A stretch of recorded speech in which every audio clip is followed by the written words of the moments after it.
Thank you very much for giving me the opportunity to present the key findings of the Adaptation Gap Report 2023, Under-Financed, Underprepared. In the context of growing climate change risks, the Adaptation Gap Report provides science-based assessment of the global progress in adaptation to inform international climate change discussions under the UNFCCC. For this report, UNEP convened 54 authors, of which 45% are in the developing world and over half are female. The production of the report was overseen by an international steering committee, and it has benefited from 2 rounds of external expert reviews. Besides describing progress in adaptation planning and implementation, this year's report has undertaken a major adaptation finance update and focuses on loss and damage. This year saw the hottest summer on record globally by a large margin, unprecedented flooding in China, extreme heat and wildfires in Canada and the UK, and the continuation of a multi-year drought in East Africa, among others. Evidence is clear that climate impacts are rising and are increasingly translating into limits to adaptation, some of which may have already been reached. To protect vulnerable populations and to avoid increasing losses and damages, we must urgently ramp up adaptation efforts alongside rapid cuts to greenhouse gas emissions. The Adaptation Gap Report 2023 shows why adaptation is slowing on all fronts when it should be accelerating to catch up with climate impacts. As the upper figure shows, progress in adaptation planning is plateauing. While 5 out of 6 countries now have at least one national adaptation planning instrument, progress to reach full global coverage is slowing and requires greater support.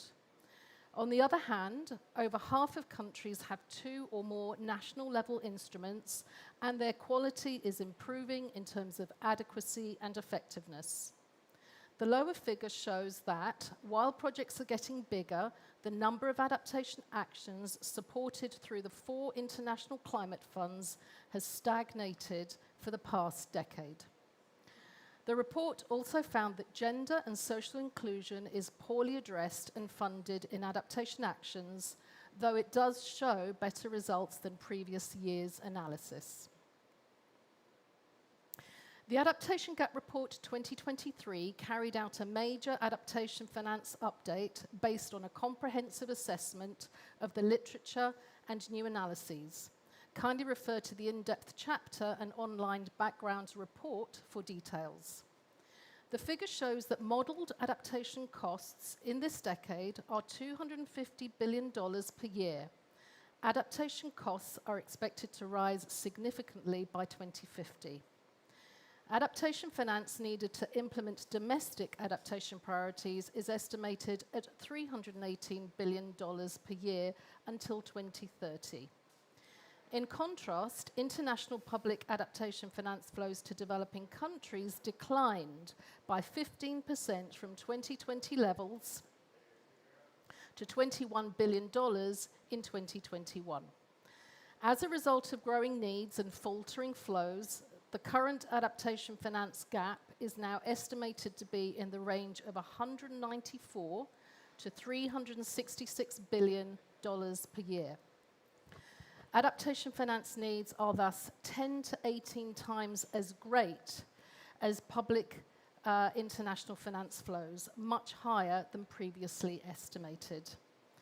Doubling of 2019 adaptation finance flows by 2025 to about $40 billion per year, as urged in the Glasgow Climate Pact, is therefore more urgent than ever. But on its own, even that can only narrow the adaptation finance gap by 5 to 10%. Effective adaptation significantly reduces climate risks and is good value for money. For example, studies indicate that every billion invested in adaptation against coastal flooding leads to 14 billion in reduced economic damages. and $16 billion invested in agricultural adaptation every year can prevent around 78 million people from starvation or chronic hunger because of climate change impacts. But finding innovative ways to enhance finance for adaptation is essential to narrow the gap. As the figure shows, the report identifies 7 ways to increase adaptation finance. Scaling up international public finance, domestic expenditures, and private sector finance remain central to enhancing adaptation action. 4 other avenues provide additional opportunities for financing adaptation. Remittances from migrants to their home countries, increasing finance tailored to small and medium-sized enterprises, since they comprise the bulk of the private sector in many developing countries, a reform of the global financial architecture as proposed by the Bridgetown Initiative, and implementation of 2.1 of the Paris Agreement on making finance flows consistent with a pathway towards low carbon and climate resilient development. As a result of the decision made at COP27 in Sharm el-Sheikh to establish a fund and funding arrangements for loss and damage, this year's report also focuses on loss and damage to support parties in the negotiations. A recent study indicates that the 55 most climate vulnerable economies alone have already experienced losses and damages of more than $500 billion in the last 2 decades. These costs will rise steeply in the coming decades, particularly in the absence of strong mitigation and adaptation, which are by far the best ways to limit losses and damages. As the figure shows, the report identifies multiple ways of addressing the residual risks before, during, and after climate change events, and including economic and non-economic loss and damage. This reflects the grey zone that exists in practice between adaptation and loss and damage. Many uncertainties remain regarding the financial needs to address loss and damage, and this requires urgent attention. While the new Loss and Damage Fund and funding arrangements will be important to mobilise resources, other innovative funding sources must be found to reach the necessary scale. In conclusion, despite clear signs of rising climate impacts worldwide, adaptation is slowing when it should be accelerating. First, the adaptation finance gap is widening and is much greater than previously estimated. Second, progress in adaptation planning and implementation is plateauing rather than showing the urgently needed acceleration. And third, without strong investment in mitigation and adaptation action worldwide, losses and damages will rise steeply in the coming decades, particularly for the most vulnerable. This will also constrain the next generations from shaping a livable future. COP28 must be the moment the world commits fully to insulating low-income countries and disadvantaged groups, such as women and indigenous people, from climate impacts. Thank you on behalf of the authors, steering committee members, and the production team of the report. Okay, so now we turn to our 5 speakers, who are the lead authors for each of the chapters. Good morning to you all. Let me turn to Pilar Bueno Rubial from the University Nacional de Rosario in Argentina. Pilar was the lead author of The Political and Scientific Context. She's a former secretary of the Climate Change, Sustainable Development and Innovation Ministry of Argentina, and acted as climate change negotiator for Argentina, leading the G77 and China on adaptation. Pilar is also a member of the Adaptation Committee at the UNEP. Welcome. Pilar, I would like to ask you, you point to 3 main challenges for adaptation loss and damages to be addressed at COP28. Could you outline what those challenges are and how the Adaptation Gap Report 2023 might influence them? Hi, and thank you very much for this question. Indeed, there are 3 main challenges identified in this chapter 1 of the Adaptation Gap Report. The first one is related to adequacy and effectiveness. With respect to adequacy and effectiveness, the chapter is clear in terms of signaling that these concepts are cornerstones of the adaptation architecture, and they are critical in order to assess whether policy instruments and support are really matching adaptation needs as well as reducing risks. The chapter also recognized that adequacy and effectiveness are one of the 4 components of adaptation in the GST. So there have been different mandates for different constituent bodies of the UNFCCC from 2016 to here in order to develop modalities, to compile different kinds of methodologies related to adequacy and effectiveness. Many challenges with respect to these modalities and these methodologies were experienced by the constituent bodies. Finally, we can say that the last 2 weeks, the AC leg and the Standing Committee published the compilation of these methodologies. And let me raise, from that point of view, for example, 2 messages. We can raise others, but one of them is that in order to assess assess globally adequacy and effectiveness, AC says that it's necessary to conduct specific and context-specific assessment in different geographical spaces. At the same time, the report recognizes that both adequacy and effectiveness are interconnected and are important in action as well as in support. So this is one of the main components of adaptation in the GST, and we can also see that adequacy and effectiveness appear in other chapters, of course, of the adaptation gap report, as probably my colleagues will raise. A second challenge mentioned is related to loss and damage fund and funding arrangements. With respect to these, one of the messages is that increasing adaptation limits and residual risks really raise concern in terms of decreasing adaptive capacity and the need to increase international cooperation in order to be able to give responses to the impacts that go beyond the system adaptive potential. So a message coming from Chapter 1 of the Adaptation Gap Report is that it's quite critical to differentiate between adaptation finance and loss and damage finance. So that's very important in the context of these days' negotiations and what happened yesterday with the new fund and the loss and damage funding arrangements. The third one is related to global goal on adaptation and the GST. With respect to these, the chapter raised that it is one of the main challenges in this scope is to have a global goal on adaptation framework, both in order to really accelerate responses at the local, national, and transboundary level in terms of both planning and implementation, as well as to assess collective progress using existing communication and reporting tools. So these are the 2 main functions.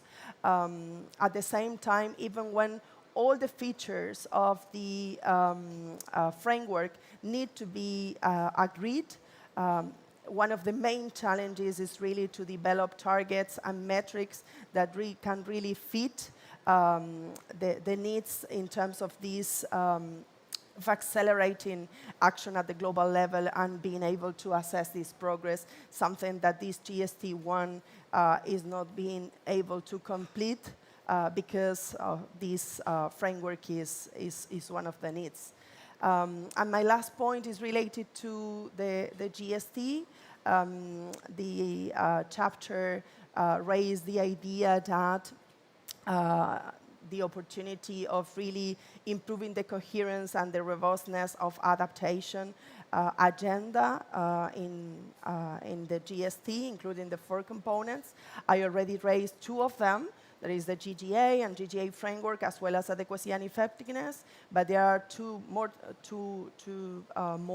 related to the recognition of adaptation efforts of developing countries, and finally, the opportunity of reviewing implementation, the status of implementation, including through the outcomes. So I'm for sure my colleagues also will refer to specific methodologies used by the Adaptation Gap Report when we talk about implementation. So thank you very much for your question and the opportunity to give some details on the political and scientific context of the Adaptation Gap Report. Thank you very much, Pilar. So let me turn now to Anne Hamill. Anne Hamill's from the International Institute for Sustainable Development. She's the lead author for Chapter 2 on adaptation planning. Let me just say a few words about Anne. She's the Associate Vice President of IISD. In this role, she leads IISD's work on climate change adaptation and the links between environment, conflict, and peace building. She also directs the National Adaptation Plan Global Network, for which IISD serves as the Secretariat. Welcome, Anne. So, Anne, in the Adaptation Gap Report 2023, one of your main findings was that 1 out of 6 countries still does not have a national adaptation plan. Can you tell us what are the main barriers for those countries in developing a national adaptation plan, and how can that be overcome? Great. Thanks very much, Jessica, for the question. The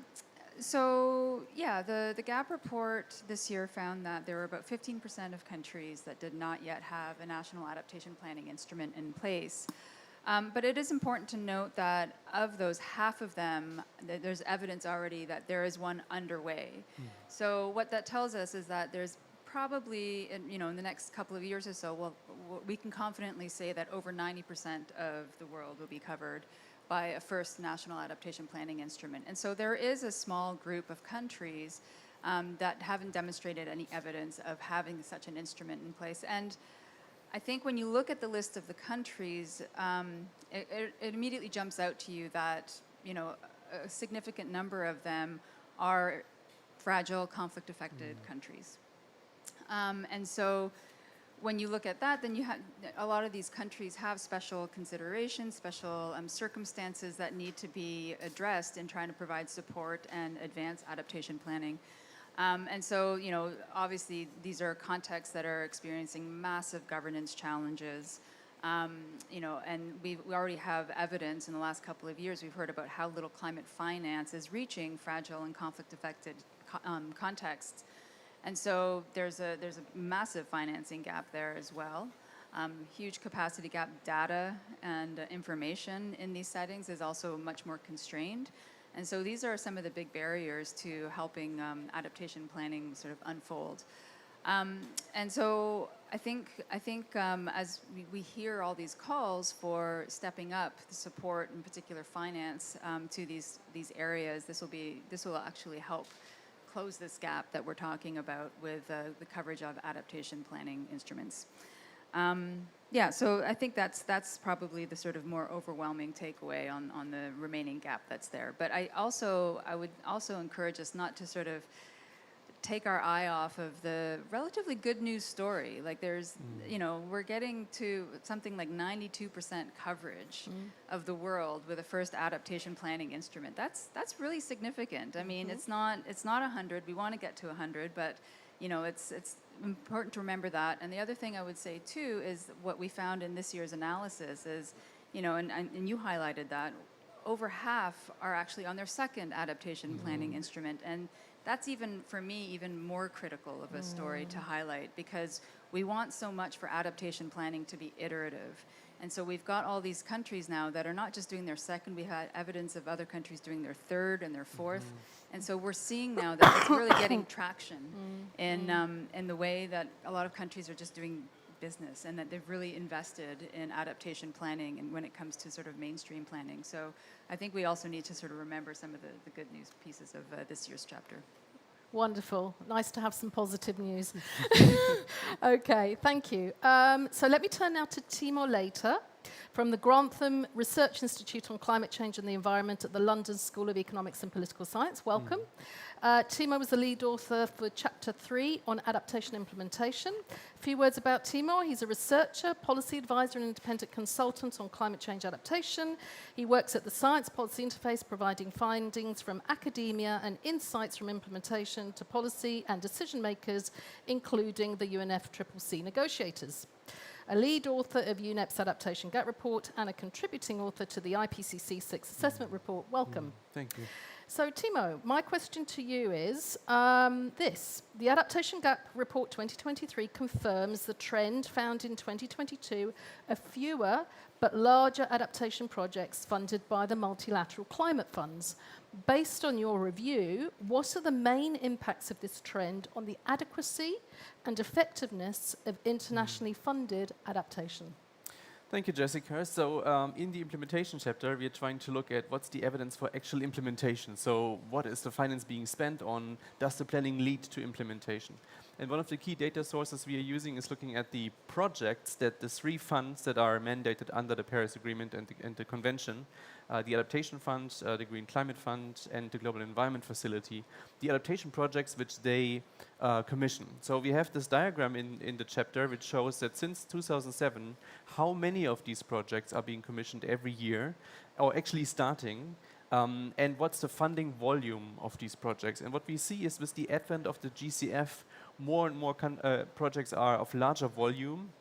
By now, 1/3 of all the projects are more than 10 million, and 15% are more than 25 million. And to your question, Jessica, so the importance is that previously, if you had a country cap, so the Adaptation Fund had a country cap, countries could only access 10 million. And this was often split into multiple projects. And if you design projects, as I did in my previous role at GIZ, and you've got 3 million for 3 years, there's only so much you can do. So you can never systematically address the underlying vulnerabilities. And that's the difference with these larger projects.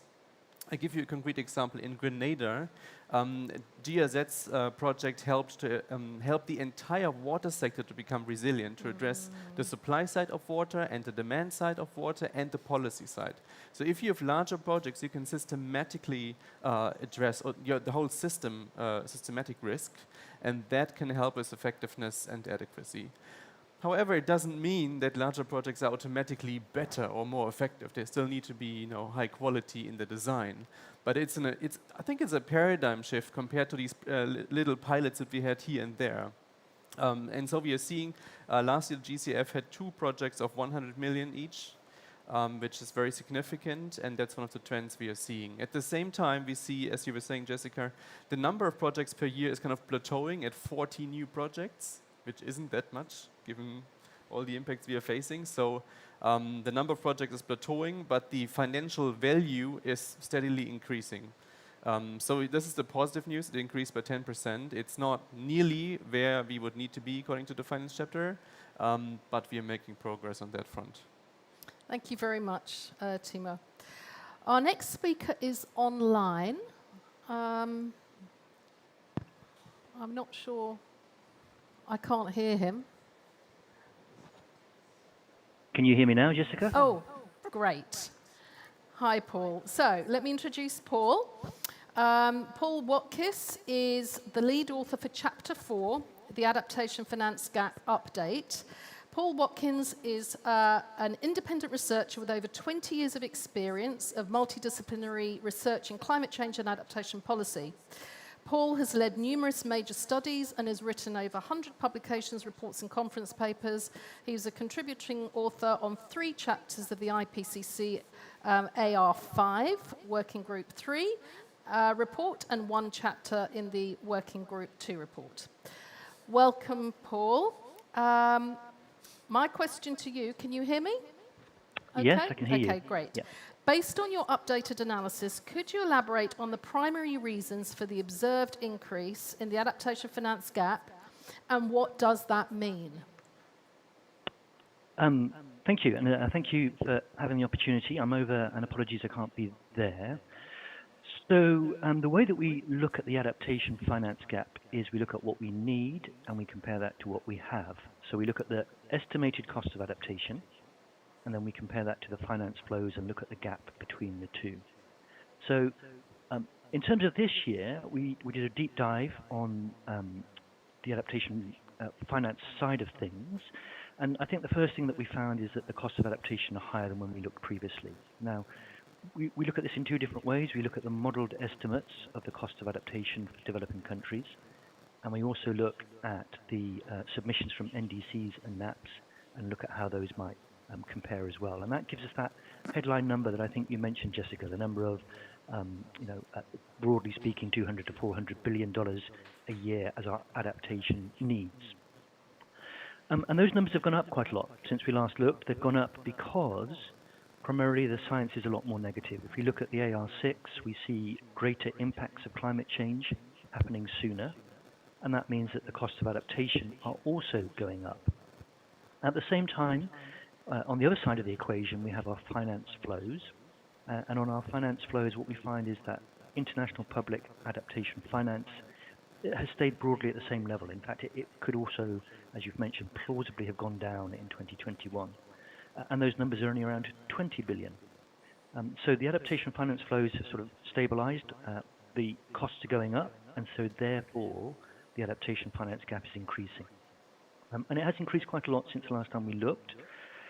I think the most important implications of this, I mean, clearly a bigger gap means we're making less progress on adaptation. The other implication of that is if you don't adapt, you end up with a bigger loss and damage.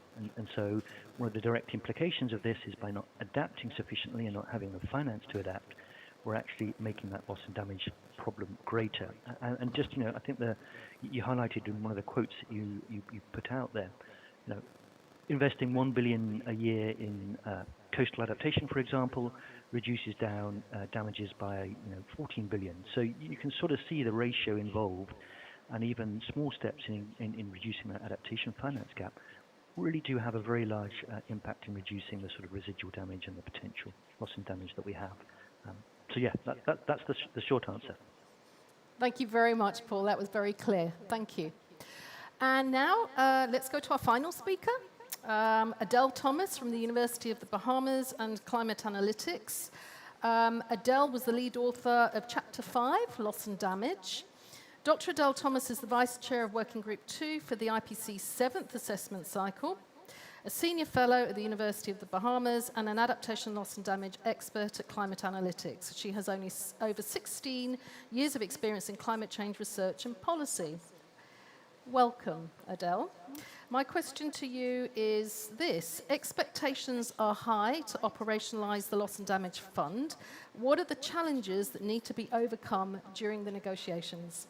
Yeah, thanks for that question. And thankfully, we did get the operationalization of the fund yesterday, which was historic for there to be an agreement on the first day of COP. So in addition to having that agreement, I think what the Adaptation Gap Report offers lots of lessons on further negotiations on loss and damage. And so I'll just highlight what 4 of those lessons are coming from the report.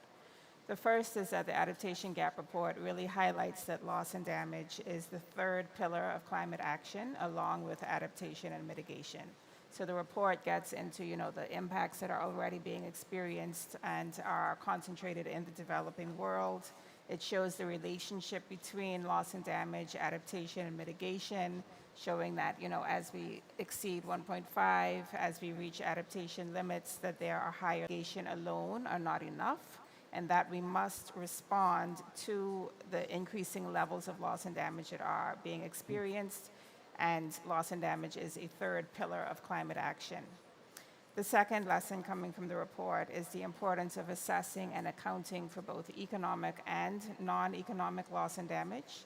So we do have methodologies in place that are able to account for economic loss and damage. These are things that we can assign a monetary value to, such as destruction of buildings, loss of infrastructure. But non-economic loss and damage, such as impacts to health, trauma, loss of biodiversity, are equally important, but there are a lack of methodologies that allow us to assess those. And so the report does highlight that we need to equally consider non-economic loss and damage, as this is also very important. The third major insight coming from the report as it relates to loss and damage is that it provides insights on the costs of loss and damage and the costs of addressing loss and damage. And so here is where climate justice really comes out and is very apparent. We note that justice is a major theme that underpins the many different conceptualizations of loss and damage, where we have vulnerable countries and communities which have contributed the least to climate change that are actually experiencing the worst impacts. SIDS, LDCs, developing countries, and vulnerable members of society. In our chapter, we include an overview of the many different studies that have identified climate finance needs for loss and damage. We see costs of loss and damage already experienced have exceeded $500 billion over the past 2 decades, and that's just for the V20 group alone. And we show estimates of the cost of loss and damage ranging from $300 billion to over $4 trillion annually by 2030. So what we highlight in the report is that there is an enormous need for massively scaled up finance and support to address loss and damage. So although we had the operationalization of the fund yesterday and we've had pledges and commitments to the fund, it's a start, but there's still quite a lot to go, and the finance for loss and damage needs to be scaled up significantly. And the last thing that I'll comment on, I think, is that the loss and damage chapter points to the need for a specific report that focuses on loss and damage. So as authors, we had quite a challenge getting all of the very important topics related to loss and damage into one small report, into one small chapter. And so it shows a need for a dedicated report focusing on loss and damage and all of the issues that it encompasses. Thanks. Thank you. Okay, so now we come to the section of the session which is Q&A for both people in the audience physically with us and people online. We still don't have any questions online, so let me turn to the audience. If you have any questions for the panelists, now's your opportunity.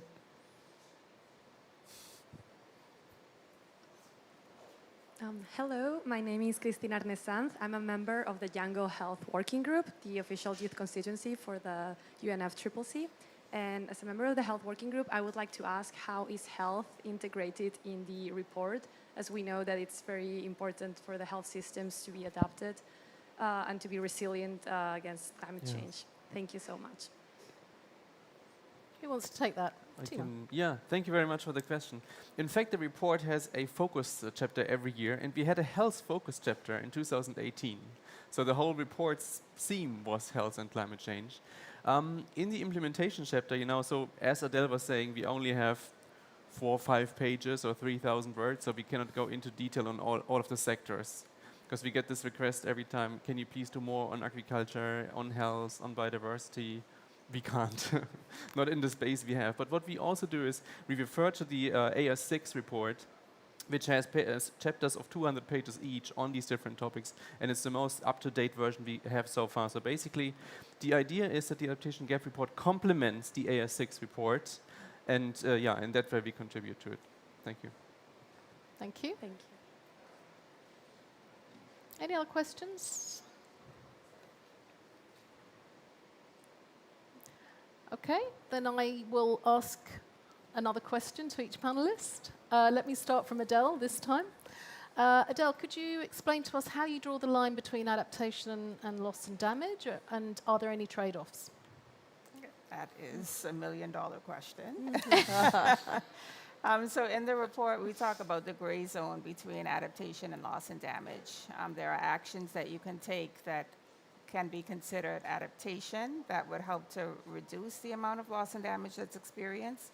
And then there are actions that you can take after loss and damage actually happens that would help to lessen or alleviate the impacts on people or ecosystems that have been affected.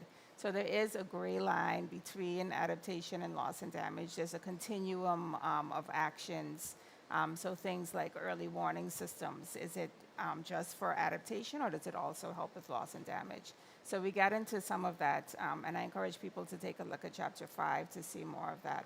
But what we are actually quite adamant in the report is that there does need to be separate and additional funding for loss and damage. So it can't just only come under adaptation. there does need to be money in place that would address actions that are specifically targeted at helping after loss and damage has already occurred. But yes, that's a great question. Thanks. Thank you, Adele. Okay, let me ask Timo then. Second question.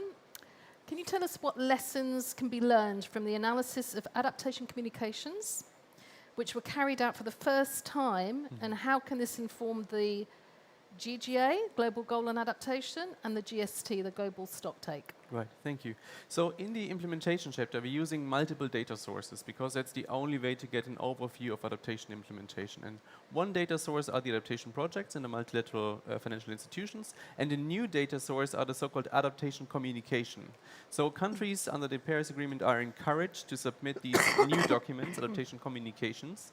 And we've looked at the 40 countries which have submitted these documents as standalone documents. And we only looked at the implementation part of them because these documents can include, vulnerability information, national circumstances, needs. We looked at what do they say about implementation, and do they tell us something new that we didn't know before. And so we found in these 40 country submissions more than 1,100 adaptation actions that were listed. But only for few of them are there details. So approximately for 10% you have lots of details, for 50% you have some detail. And that is new information that can help in the global stocktake. I'm not sure if it will actually be used for the first global stocktake, I don't think so. But for the second global stocktake, that's a new source of information. And one interesting aspect is that, so when we look at the projects on the multilateral funds, this gives us the global picture. But what we want to know is what are countries doing from their domestic budgets, and what are NGOs and civil society doing?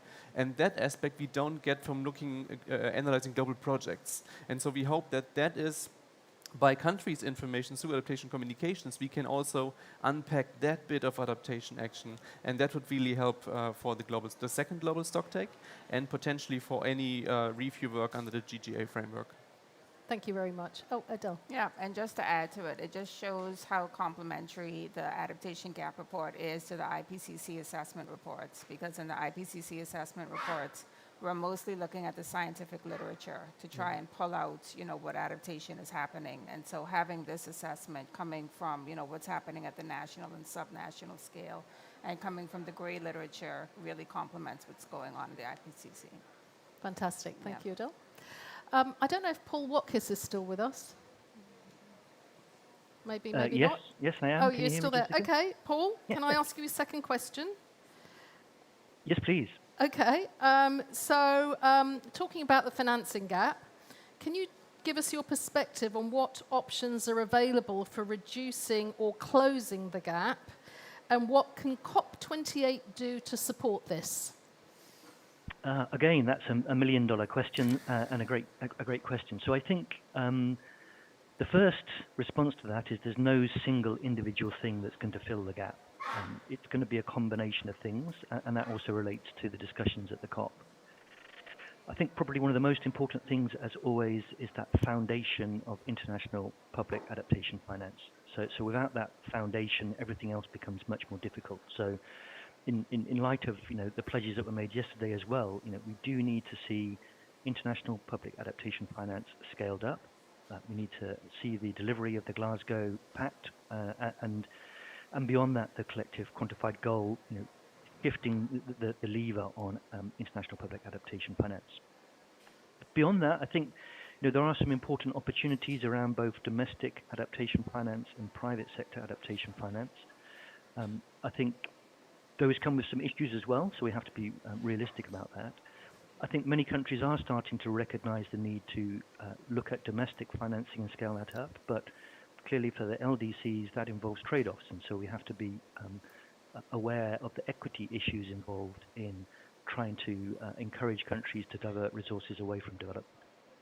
But that said, for many countries, complementing international public finance with domestic finance could be extremely important in leveraging into development budgets, into development planning, and actually delivering greater levels of adaptation.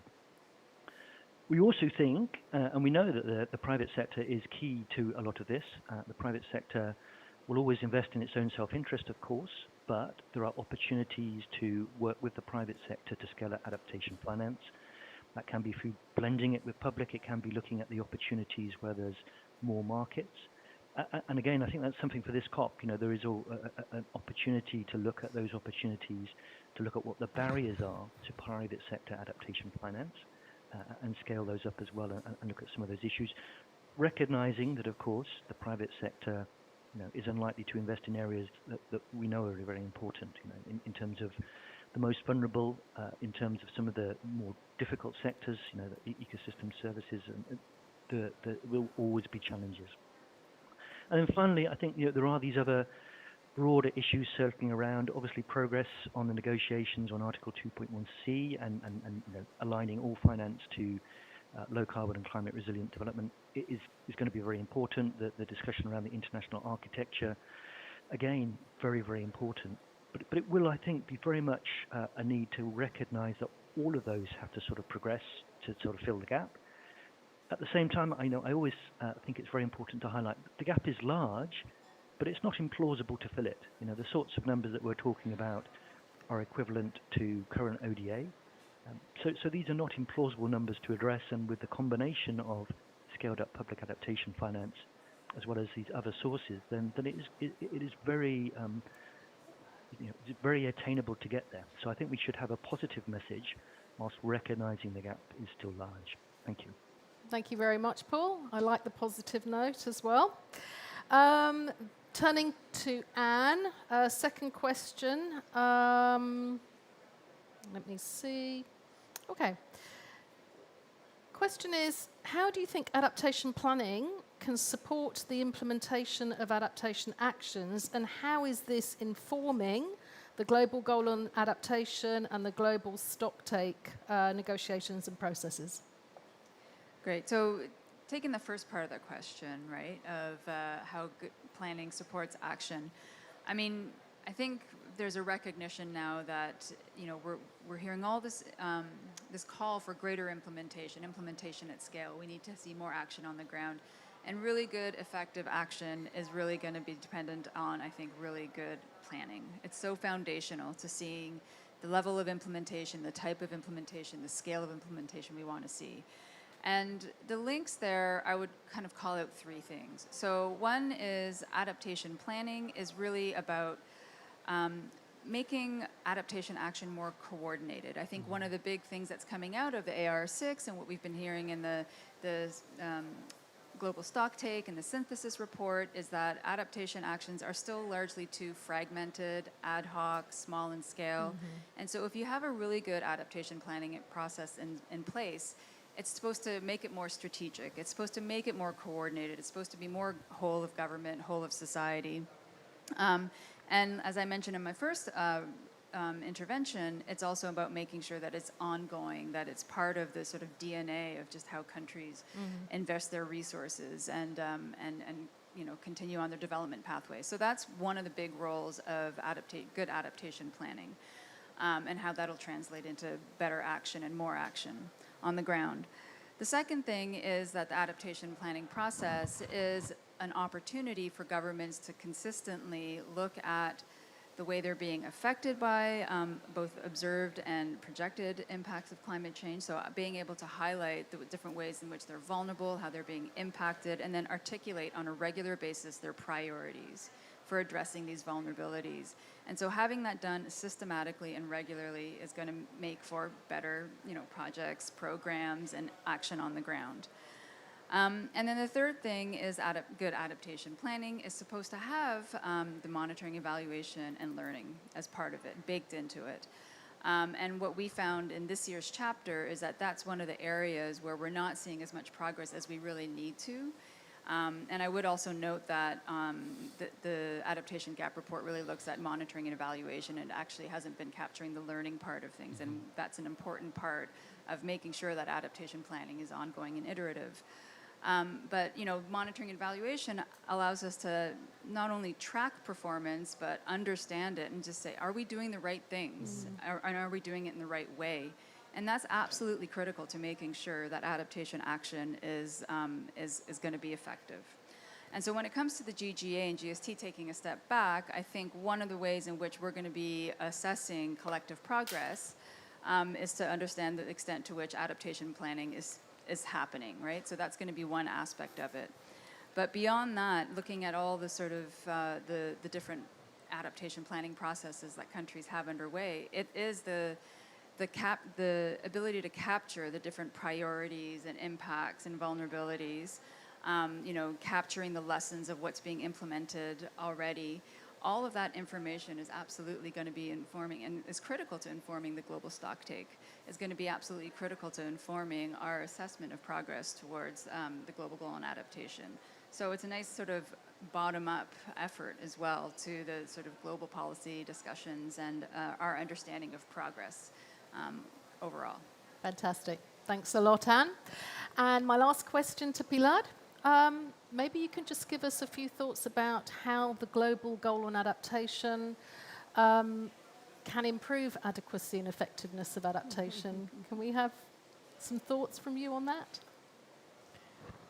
Well, this is a very interesting conversation in terms of how two mandates overlap, both of them in the GST.